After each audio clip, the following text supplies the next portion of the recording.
Welcome to Forward Ever, Leading in Challenging Times, presented by Worth Wealth Management, a weekly conversation with area leaders about how to persevere during uncertain times. Now here's your host, Gary Shorman. Hi, and welcome to Forward Ever, Leading in Challenging Times. Our guest today is Dr. Seth Kastle, a professor at Fort Hays State University and an award-winning professor at that. We're going to talk about his story in just a moment. But first off, Dr. Kastle, welcome to our program. Hey, thank you so much for having me, Gary. You know, you've received a couple of special honors, and I'm actually just going to read this off of here, but the National Association of Student Affairs gave you a honor for Veterans Knowledge and Community Ally and Advocate Award, and you also had the Max Gabriel Veterans Mental Health Award from the National Alliance on Mental Illness. And so you come from a veterans background, and just this last month you were awarded a unique program that starts with George W. Bush and the Institute called Stand to Veteran Leadership Program. Congratulations on that. Thank you so much. You know, at Fort Hays State, you're an associate professor, but you're also part of the director of military program innovation at Fort Hays State University. And tell me first a little bit about what you do at Fort Hays State that's involved with the military and how you got involved with that. Okay, so as you said, half of my job is as the director of military program innovation, and that kind of spurred from a strategic enrollment program that Fort Hays invested in a couple years ago to really invest in our military and veteran communities.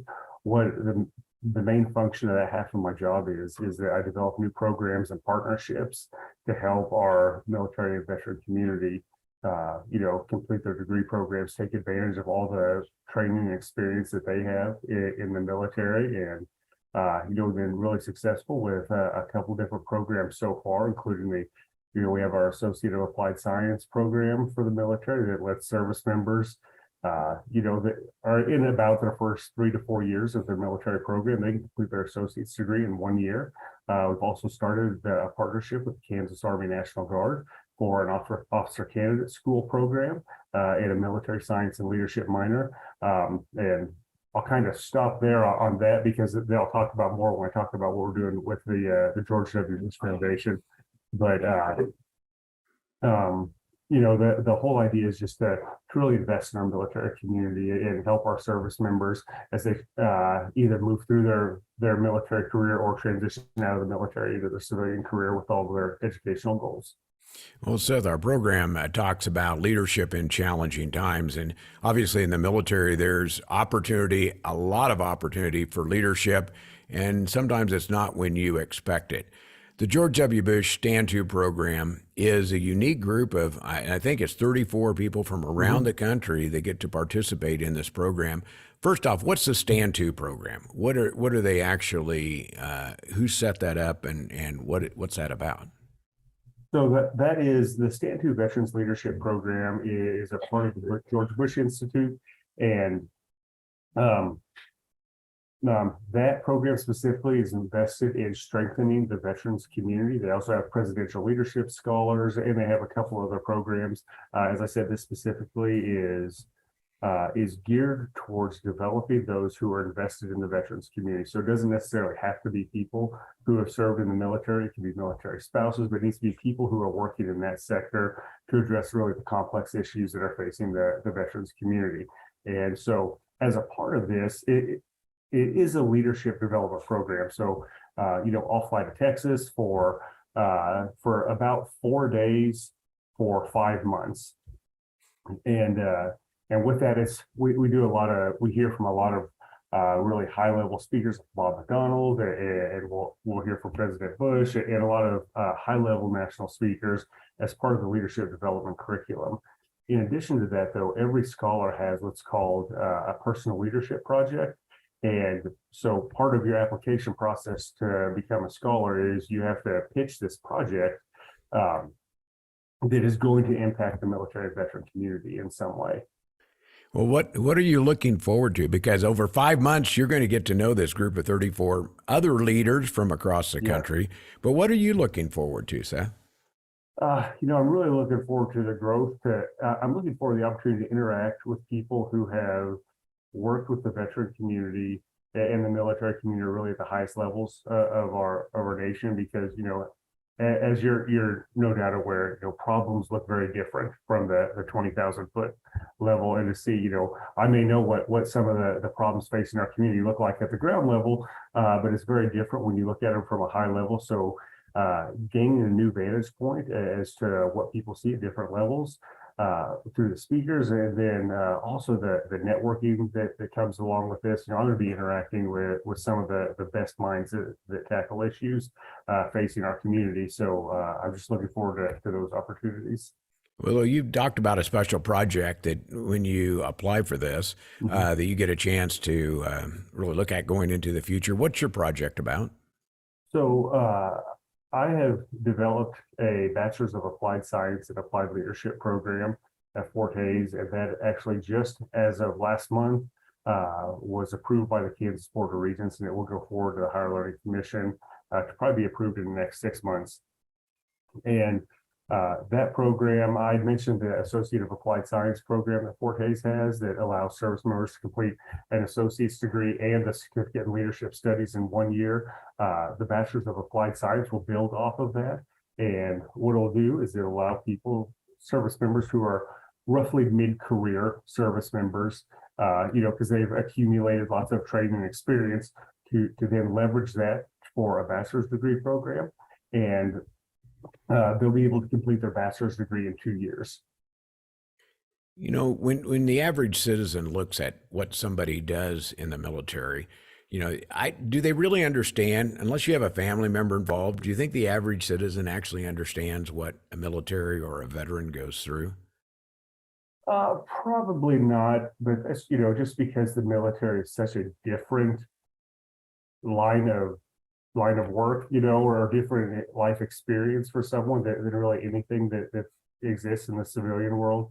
Like, I'm sure everyone's well aware that, you join the military, whatever branch, and you go through your basic training, and then you'll probably go to some type of schooling to get a job. But I think what a lot of people miss is that service members in all branches are continually going through training and education through the entire time that they're in uniform. And so really the purpose of this is to help capture all that, because service members aren't just like doing, 2-3 months of training when they start their time in the military and that's it, right? They're learning and growing as professionals in their trade the entire time. And so that's the goal of this, is to really take advantage of all of that, because service members are doing the work and we just want to capture it in a way that's going to allow them to leverage it for their education. There's different levels too. There's the group that has come back from some really tough situations. There's some mental illness side of things. And then there's just the leadership part of it, of how you transition into a career outside of the military. Are there any special interest in that you're focusing on? Yes, absolutely. I have.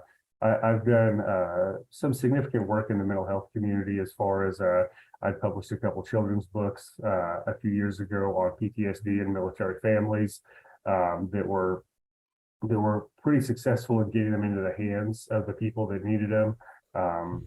And I think that we've probably come a long way towards addressing the stigma associated with mental health, especially the military sector. I think we probably still have a long ways to go. And so, we had 20 years of war in 2 places. So you get the Department of Veterans Affairs.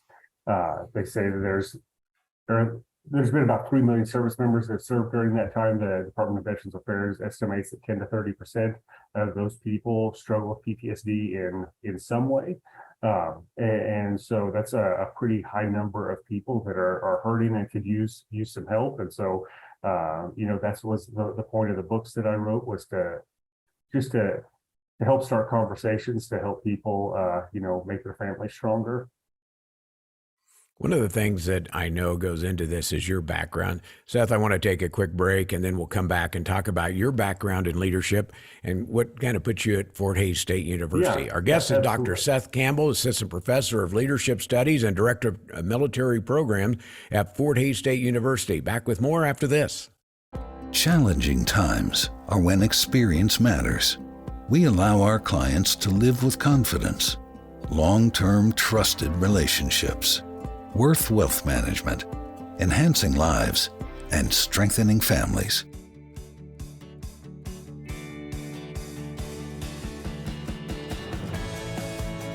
Welcome back to Forward Ever, Leading in Challenging Times with our guest, Dr. Seth Kastle, Fort Hays State University, and an award winner, in fact, participating in the Stand 2 Veterans Program that's coming up over the next 5 months, an exciting program involving 34 individuals from around our country. Seth, working at Fort Hays State University in the Leadership Studies program, a part of that. I want to go back a little bit. Where did you learn your leadership skills? That's going back more than a little bit, Gary. I understand. But no, I would say that I got my foundation in the Army. I was Because you were first sergeant, right? In the Army? Yes. I was a first sergeant. I retired from the Army in 2014. But that said, I had 16 years in the military. I was an Army reservist. I was in the unit here in Hays, Kansas. And we deployed to Afghanistan in January of 2002. Came home for 4 months, went back for the invasion of Iraq, and we were there we crossed the border just 16 days after the first ground troops entered the country, and we were there till April of 2004. So quite a pretty long stint of time there, and I learned a lot and I grew a lot during that time. During that time I was a sergeant, which is like the first level of leadership mostly that you experience in the Army. So I had some really, really good mentors. And I remember when I came back, I was trying to get back into college and everything. And I found out that there was an organizational leadership program here at Fort Hays. And so I decided to try that out. And I really, really enjoyed the classes. So it was something that allowed me to take what I knew worked and really put theory to it and kind of connect those two. And it's allowed me to kind of replicate some successful practices. I learned a lot through my time in the military, but also just learning through studying leadership, because I got my organizational leadership degree from Fort Hays in 2005, and I went on to get a master's of science in leadership in 2009, and eventually my doctorate in educational leadership in 2017. So I say that just to say that I've done a lot as far as studying theory and things of that nature. But I've got quite a bit of practice, both in the military and civilian sectors. I worked retail for a number of years, and I worked in a couple different leadership positions in higher education as well. Well, I mentioned I had a question earlier when I talked about the average citizen understanding what goes on. When you talk about serving in Afghanistan, that whole situation over there, I have a hard time imagining what that would be like every day doing that. But over there, in the leadership side of things, were there any specific situations that you felt kind of led to say, this is the way a real leader should lead when you were over there serving our country? I had mentioned that I had some really good mentors, and I was incredibly fortunate that I went with some of the same people. I said that I was deployed twice, right? And so two, like really just back to back. And I had some of the same mentors that were with me on that same on both deployments that walked me through not only what is good leadership look like, but I saw from lots of other examples what bad leadership looked like. And you learn from that, right? You learn from that just as much as you do the good leaders. Just the good leaders take care of their people, right? And that's never more evident than it is in a time of war. And I saw that day in and day out for multiple years of my life. See the people that I looked up to as leaders taking care of their people, and that looks a lot of different ways. Everything from like in the early days, there was days that we didn't have water, right, and we didn't have food because we had outpaced the logistics trains, and we're digging out of the trash, trying to find stuff, and that's what it was in the super early days of the war. That said, if you fast forward to what it's like in garrison, maybe it's just making sure that people have everything taken care of as far as their pay, or taken care of as far as what they need for their career, or psychologically, or just support as a human being. I think there's a lot of different facets to that, and I was able to see good and bad for both of those. Well, I think we all have to learn from that. And that's one of the neat things about this program, get to meet some great people like yourself that are doing and leading in many ways. And at Fort Hays State University, a lot of leaders there, but I really appreciate the work. Not only appreciate you serving the country, but the work to do to help those that have served transition. So thank you for all of your efforts. Thank you so much, Gary. Now, you're going to be done in what, 6 months, into 5 months with your tour. Will you join us again and tell us what all you learned? Absolutely. Yeah. So I got, as I say, I go to Dallas for 5 months. Actually, it's a 5-month program. I actually go to Dallas for 4 months. In October, we actually go to Washington, D.C. For that month, for the stint that we'll spend with the program that month. So absolutely, I'd love to come back and talk to you in November and see what things look like on the other side of this. All right. Look forward to that. Our guest today has been Dr. Seth Kastle, Assistant Professor of Leadership Studies and Director of Military Program Innovation at Fort Hays State University. Appreciate you joining us, and thanks for all you've done. Our guest is at Fort Hays State University, and we hope to have you back. Seth, thank you so much. Thank you, Gary. Our program is brought to you by Worth Wealth Management, where you can live with confidence. I'm Gary Shorman. Thanks for joining us for Forward Ever, Leading in Challenging Times, presented by Worth Wealth Management. Join us right here next week for another episode with host Gary Shorman. Until then, remember to move forward ever, backward never. It's now on our watch. America's been tested before, many times. We salute those that are on the front line, in our own backyard and well beyond, and those that lead us to a better tomorrow. Our roots run deep, and so do our relationships. Let's move forward together. Live with confidence. Worth Wealth Management. There is a tomorrow that shines upon a better day. We'll move forward together.